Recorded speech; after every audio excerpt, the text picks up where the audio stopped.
Avec cette nouvelle série de cours, nous allons étudier le programme RealFlow, qui est un programme basé sur l'étude des particules et des fluides. Le programme RealFlow est compatible avec beaucoup de logiciels 3D externes, comme par exemple 3ds Max, Lightwave, Softimage, Houdini, Maya et Cinema 4D. Il est possible de télécharger une version de démo pour commencer avec ce programme. Ou bien alors vous allez à cet endroit et vous faites éducation et vous pouvez à ce moment-là télécharger une version éducation qui n'est pas extrêmement chère, de l'ordre de 200 €. À l'ouverture du programme RealFlow, cette fenêtre apparaît en premier. Cette fenêtre nous donne donc deux possibilités, soit créer ici un nouveau projet, soit ouvrir un projet existant. Dans le cas de l'ouverture d'un projet existant, il suffit de choisir ici dans la liste des projets que l'on a réalisés précédemment le projet qui nous intéresse et de faire ensuite Open Projet. Dans le cas de la création d'un nouveau projet, on doit définir en premier le nom du projet à cet endroit et le chemin où va se trouver ce projet. Je donne par exemple le nom à mon projet, je l'appelle Me First Projet. Ensuite, la localisation, donc le chemin, sera sur le disque C, dans les utilisateurs, dans Documents, et là j'ai créé un répertoire projet RealFlow. Automatiquement ici, vous avez le chemin complet. Ensuite, vous pouvez faire créer nouveau projet. On peut ensuite vérifier que le mi-projet répertoire a bien été créé dans les documents, dans le répertoire projet RealFlow. Donc ici, nous avons notre premier projet. Maintenant, si l'on ouvre ce répertoire, on constate que plusieurs répertoires sont contenus à l'intérieur. On trouve ici le nom du projet que l'on vient de créer, donc Me First Projet, avec l'extension FLW pour RealFlow. Au moment de la simulation de notre projet, si l'on désire créer une série d'images, celles-ci seront stockées à cet endroit dans le répertoire images. Ici, dans le répertoire initial état, eh bien, on aura l'état initial de la séquence de simulation. En somme, dans ce répertoire, RealFlow stocke des fichiers qui peuvent être utilisés pour lancer des simulations d'état précédemment enregistrés.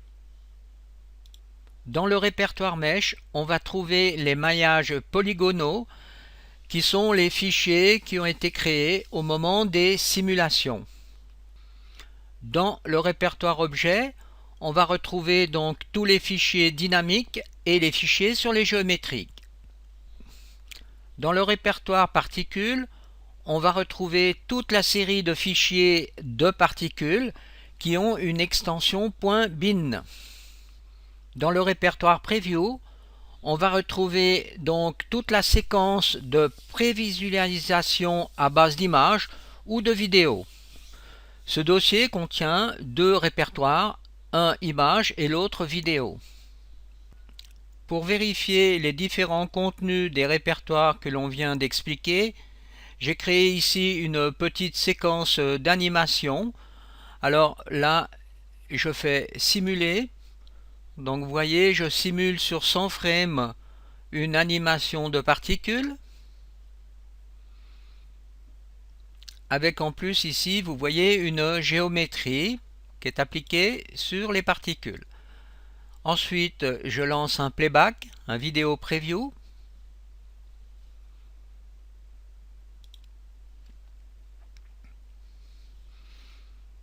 J'arrête la séquence et je vérifie dans les répertoires. Dans le répertoire Mesh, je retrouve les différents maillages qui ont été créés. Vous voyez, jusqu'à la séquence 100, jusqu'à la frame 100. Ensuite, ici, dans les particules, eh bien, j'ai les fameux fichiers binaires .bin. Et ici dans le preview, sous vidéo, je retrouve les différentes frames qui sont les images qui ont été créées. Ces répertoires ne sont seulement pas importants pour le programme RealFlow, mais ils sont aussi importants si vous voulez utiliser un programme externe du style Maya, 3ds Max, Cinema 4D et créer votre animation finale dans ces logiciels. Eh bien, vous devez donc reprendre les fichiers polygonaux. Vous aurez besoin de récupérer les fichiers qui se trouvent dans le répertoire Mesh. Regardons maintenant l'interface du programme. Nous avons ici plusieurs zones de travail.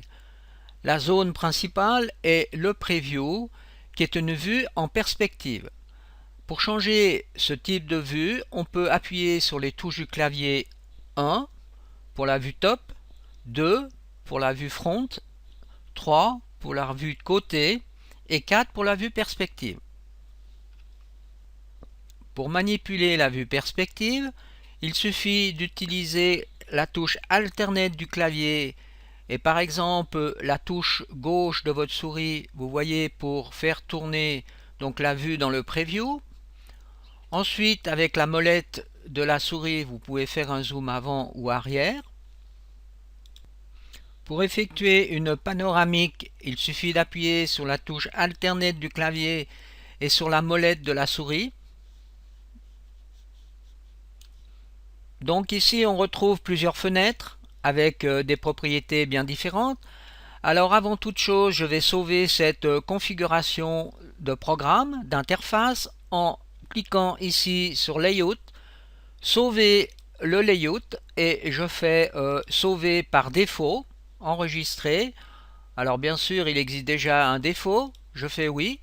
Maintenant, si par exemple je ferme les fenêtres, vous voyez, en cliquant à ces endroits, je peux à tout moment retrouver la configuration en faisant Layout et je recharge le défaut pour revenir sur la configuration initiale. Je peux aussi, comme dans tout logiciel 3D, déplacer, vous voyez, les fenêtres et les positionner à d'autres endroits.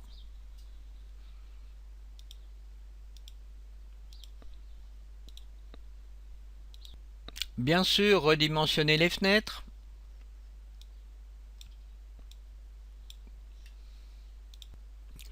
Nous voyons donc dans cette fenêtre comment est constituée la scène actuelle.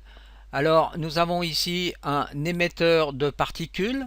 Alors au moment où je clique ici sur cet émetteur de particules, que je peux mettre par exemple déplacer en appuyant ici sur ce bouton, alors on voit que l'émetteur de particules se trouve en haut de la scène et ici nous avons tous les paramètres sur lesquels on peut agir pour modifier l'émetteur de particules.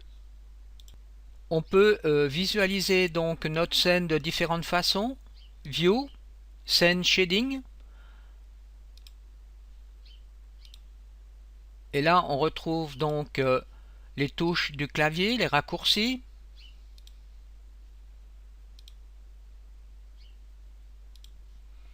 Donc 7, 8, 9 et 0. En bas de l'interface, on retrouve ici une timeline. Donc là, on a 100 frames, 100 images. Avec ici la possibilité justement de simuler. On retrouve ici le player traditionnel.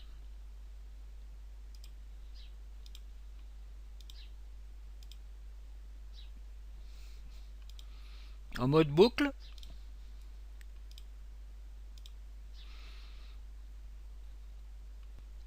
Le bouton Reset va nous permettre de nettoyer le cache de la simulation. Ensuite ici vous définissez donc le nombre de frames. Alors faisons par exemple cette fois-ci 25 frames. et l'on fait simuler en cliquant sur ce bouton.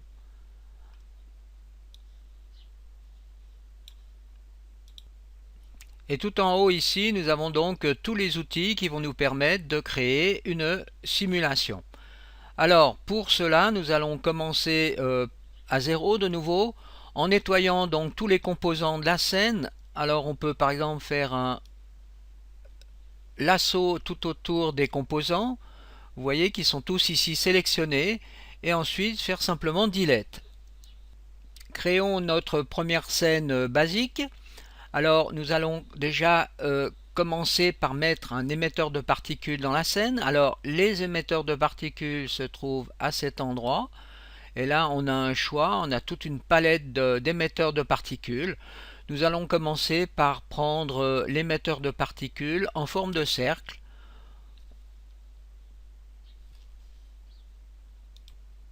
Nous avons donc ici tous les paramètres de cet émetteur au moment où il est sélectionné.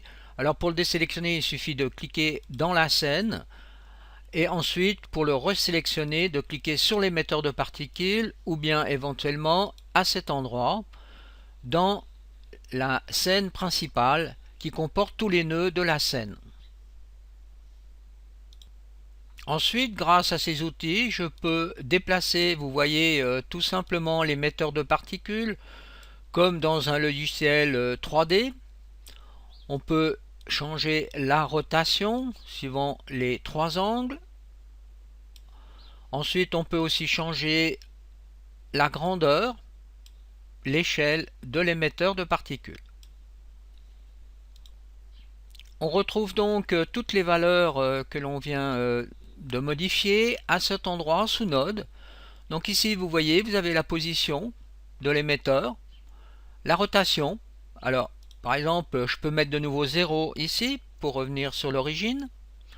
Et ici vous avez l'échelle. Alors mettons 1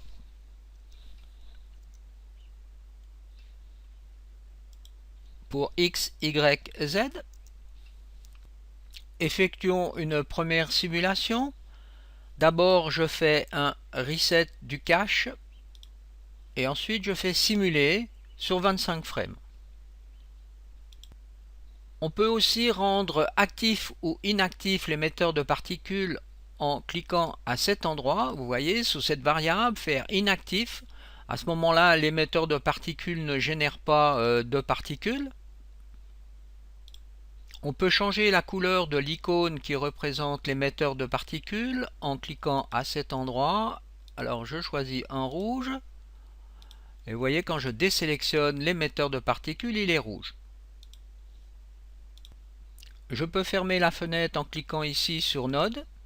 Maintenant, je vais m'intéresser aux paramètres particules. Alors ici, la première chose, c'est qu'on voit que l'on a un type de particules du type liquide. Alors on peut changer et pour avoir un gaz, par exemple, mais à ce moment-là, le calcul va être beaucoup plus long. Le calcul des particules dépendra de la puissance de votre ordinateur.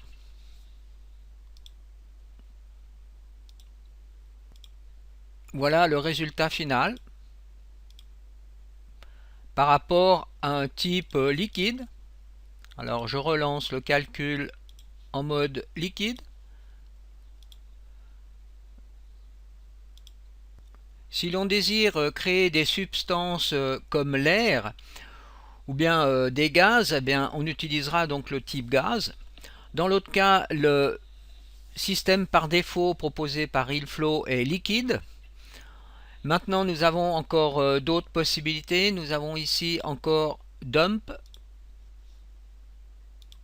Dump est utilisé en particulier pour des effets secondaires avec des calculs très rapides. Alors par exemple dans le cas de mousse ou de spray,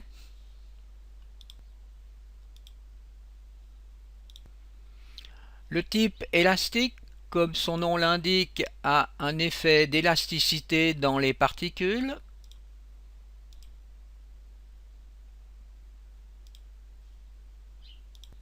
Ce type de particules se comporte comme les corps souples Eh bien, par exemple, lorsque vous créez de la gelée, vous pouvez utiliser cette technique.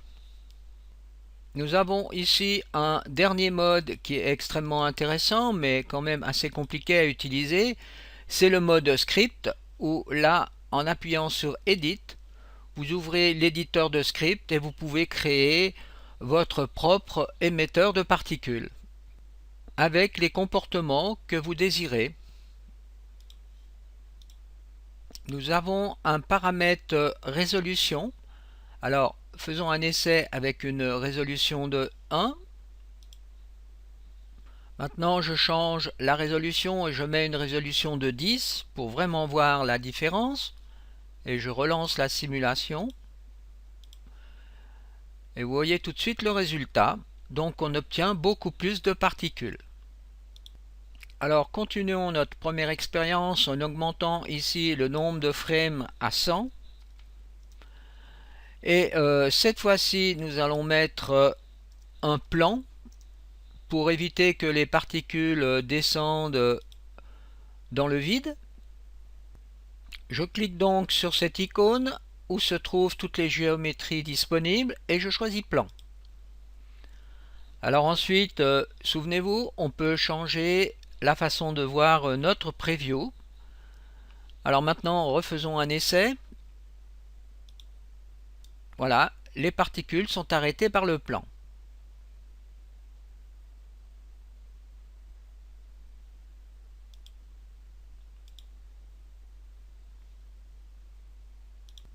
Effectuons une autre expérience. Je sélectionne donc l'émetteur de particules et je change la rotation de l'émetteur. Voilà. Et je relance la simulation.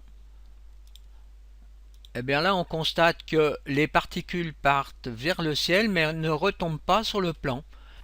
Pour faire retomber les particules, il va falloir ajouter une force de gravité que l'on trouve à cet endroit. Alors, déplaçons maintenant la gravité et effectuons de nouveau un test. À ce moment-là, on voit que les particules sont soumises à l'effet de gravité.